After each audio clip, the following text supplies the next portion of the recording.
I was reading my second favorite comic strip this weekend. I say my second favorite because nothing can compare with Peanuts. That's my all-time favorite. But my second favorite is Calvin and Hobbes.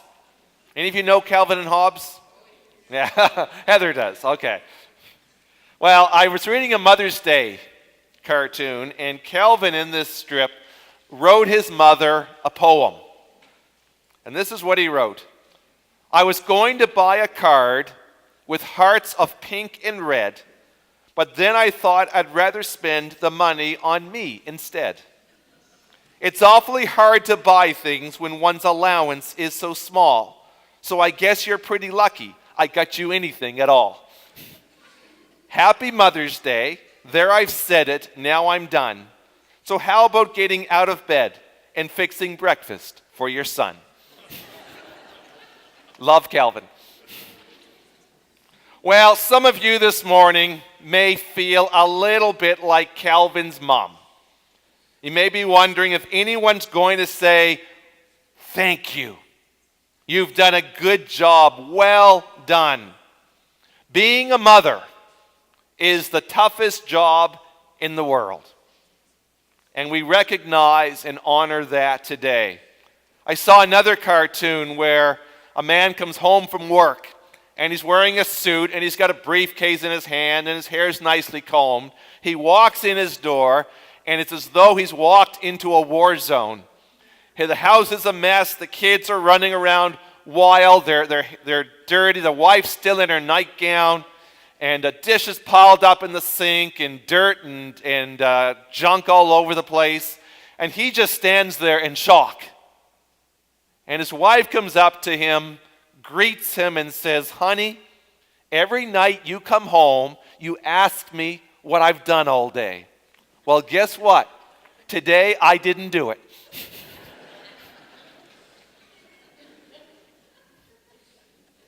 It is difficult being a mom. And we have so many self-doubts, don't we? We wonder what kind of a job we're doing. My third favorite comic strip, you're learning a lot about me today, is For Better for Worse. And I was reading one recently where mom is laying on her bed late at night, her eyes are opened, and she's thinking to herself, am I too tough or too lenient? Do I give in too much or too seldom? Do I listen to what he has to say? Do I understand him? Do I nag him too much? Am I a good parent? And then in the next panel, it shows Michael, the teenage son, laying on his bed. His eyes are open, and he's thinking to himself, the problem with grown-ups, they think they know it all. Mothers recognize as much as anybody the great challenge of the task that they have. When you send your kids off in the morning or your grandkids off in the morning, you know they're facing a world of drugs and alcohol, bullies, pornography, all kinds of temptations. And the only thing that sometimes it seems is standing between them and all of that is a mother. Well, I want to encourage you, mums and grandmoms here today, I want to encourage you today by looking at another mother and the difficulties that she faced. In fact, her challenges, as hard as it is to be a mom today, nothing can quite compare to the challenges this mother faced. Because she was faced, along with everything else, the challenge of raising the Son of God. Can you imagine being a mother to the one who created you? And this is the challenge facing Mary. And I want us for just a few minutes to look at 4 challenges that Mary faced as a mother. First of all, she faced the difficulty of a tarnished reputation. She grew up in a small town. And you can imagine the juicy gossip that went around this little town when it was discovered that young Mary, 14, 15 years old, was pregnant. And then you can imagine how juicy it got when they started talking, and one of them would say, "And you will never believe who she says the father is." This is what Mary grew up with. She had to face the stigma of being a mother who had a baby out of wedlock, which in those days particularly was a great shame. And in fact, she and Jesus never quite overcame this in the eyes of some. You may remember 30 years later, remember Jesus is talking to the Pharisees. And he's reminding them who the true children of Abraham are. And the Pharisees say to him, they say to effect, "I can't believe you're talking about who the true children are. We are not illegitimate children." The implication being, unlike some people. 30 years later, they are not above reminding Jesus of the torrid circumstances around his birth. On this Mother's Day, you may not feel too comfortable in your role as a mother. You may have skeletons in your closet. There may be things that you've done in your past that you're ashamed of. You may feel unworthy for that role. If you're feeling that way today, let me say this to you. Your kids don't need a perfect mother. Your kids don't need a perfect mother. They need a mother who is doing her best, who looks to God for his strength, for his wisdom, who seeks forgiveness when she fails, and who each morning gets up doing the best job that she can. This is the kind of mother Mary was. She was not perfect. She didn't have it all together. We see times in the scriptures when she doubted Jesus, when she didn't seem to quite grasp who he is. But she did the best that she could. And because of that, God poured out his mercy and grace upon her, which he does for all of us. Mary had a rough time. She faced the difficulty of a tarnished reputation. Second, Mary experienced the difficulty of poverty. We sometimes forget that Mary and Joseph were very poor people. Jesus was born into an impoverished family. They began their life as refugees fleeing into Egypt. The book of Philippians reminds us that though Jesus was rich, yet for our sake he became poor. Remember when Jesus was 8 days old and they brought him to the temple to be dedicated? The offering that they gave, 2 doves for his dedication, was given only by the poorest of the poor in that culture. What do you do when you're trying to raise kids and you don't seem to have enough money to buy them all the things that they want? What do you do when you're struggling from paycheck to paycheck? You do what all parents should do. You remind your kids of what is truly important in life. That what is going to bring them lasting satisfaction is not the type of jeans that they're wearing or the toys that they have, but in investing in the lives of other people. That's a lesson that we need to model for our children. I was reading recently of a story that Jean Barron tells. And she grew up with her mother in a little mobile home, a dilapidated little mobile home. And Jean had a friend as a teenager whose parents were quite wealthy. And Jean's mother was quite surprised one day when Jean told her that her friend had run away from home. And the police a few days later contacted them and said that they had found this young woman. She was refusing to go back home, and she was asking if she could go live with Jean and her mother. And Jean's mother was shocked, and she said, she's got this beautiful house. Why would she want to come and live in our dilapidated little mobile home? And Jean said to her mother, well, what I think it is, Mom, is this. We have a little mobile home, but it's filled with love. They have a big house, but there's no love in it. These are the lessons that we need to teach our children.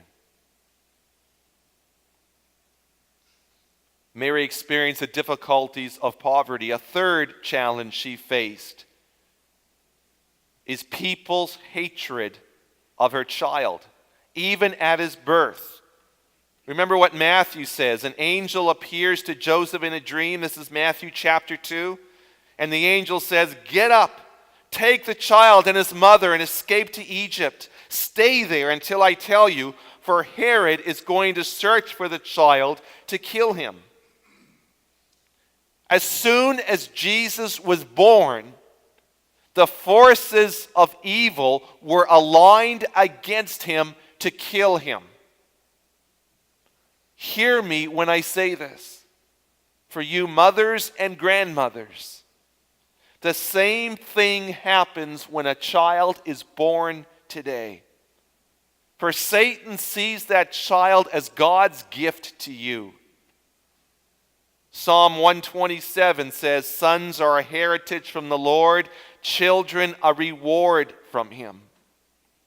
Satan knows that the quickest way to destroy your family is to attack the weakest link, children who don't have the experience, the maturity to withstand the onslaught of the evil one. Jesus said of Satan, he's a murderer from the beginning. There's no truth in him. When he lies, he speaks his native tongue. The temptations facing our children today are greater than any other time in history because they're only a click of a mouse away. And every day we hear of children who went on to a chat site on the internet and began talking with someone they thought was someone their age. It turns out to have been an adult, and all kinds of dangers come their way. We've already talked about drugs and alcohol, violence in our culture. There's never been a time when our children and our grandchildren need to be prayed for as much as today. Do you do that? Do you pray for your kids and your grandkids on a daily basis? Do you lift them up before the Lord? Do you ask him to protect them? Do you ask him to shelter them under his wings? The greatest gift that you can give to your children, and I don't care how old they are, and your grandchildren, is the gift of growing up knowing that they are prayed for daily.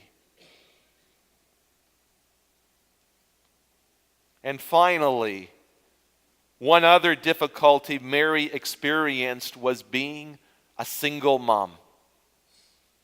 We don't know what age Joseph died at. We know he was alive at 12, but somewhere after the age, when Jesus was 12, but sometime after that, Joseph died, and for the rest of her life, Mary was a single mom. I want to take a moment this morning to acknowledge single moms in our congregation, and we have some. I take my hat off to you. You have a tough job. You're both mom and dad to your children. And I can remember when our kids were small, how difficult it was for us to get them up in the morning and dressed and fed and washed and scrubbed and ready for church. And it was two of us. And some of you are doing it all by yourself.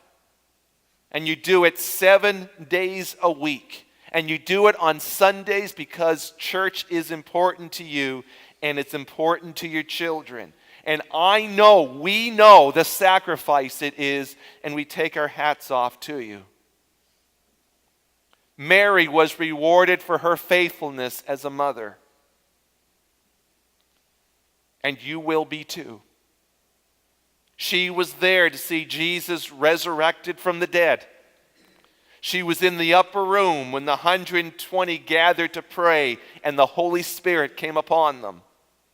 She lived to see her other children come to accept Jesus as the Messiah. And the God who rewarded her has promised to reward us too. Folks, Mother's Day is always a mixed bag. I always approach it with a little bit of fear and trembling because so many women come to Mother's Day from different perspectives. And I'm never quite sure how to treat Mother's Day. Some of you have experienced the death of your mother. And Mother's Day is a sad day as you bring back memories of someone whom you've loved. We're experiencing that in our own household. This is Yvette's first Mother's Day without her mother. Some of you are childless. You wanted to have children, but for one reason or another, it didn't work out. And this is a reminder to you of lost dreams. Some of you perhaps had a poor relationship with your mother. There was a lot of pain involved. And when Mother's Day comes, you're reminded of what you wished you'd had, but you didn't. And for some of you, Mother's Day is a wonderful day of great joy and happiness as you celebrate a beautiful woman who nurtured and supported and encouraged you. But I have good news for all of you. No matter what your experiences are, no matter how your feelings are today, the good news is this. One day, we are all going to be part of a perfect family in heaven with a perfect father, a perfect elder brother, and with absolute joy and happiness. We'll live in a perfect environment with all of those who have loved Christ and have gone on before. And so, mothers, in the midst of very tough challenges and difficulties, hang in there. God's power is yours, and He will be there for you as you mother your children. God bless the mothers by birth and by affection on this very special day.